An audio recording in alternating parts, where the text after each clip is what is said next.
अस्सलाम वालेकुम दोस्तों, उम्मीद करता हूँ खैरियत से होंगे। तो आज हमारे पास आया स्केटिंग शूज़, आप लोगों को दिखाता हूँ।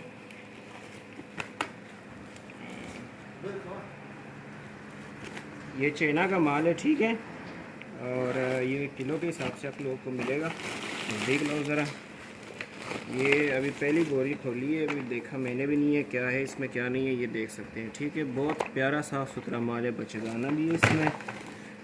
और ये चेक करें, वॉश हो जाए तो बिल्कुल 10 बाई 10 कंडीशन हो जाएगी इसकी। ये चेक करें,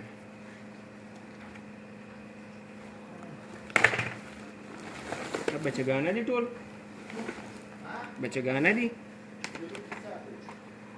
बचगाना दी टोल, ये चेक कर सकते हैं, ठीक है। बहुत प्यारा माल है ये। पता नहीं इसमें बचगाना है सारा, क्या सीन है। मैंने भी अभी बोरा खोला है, अभी देखते हैं और क्या आता है नीचे, ठीक है। तो ये देख सकते हैं, ये चेक करें, साफ़ सुथरा माल है, ठीक है। तो वीडियो लंबी होती जा रही है, मिलते हैं नेक्स्ट वीडियो में।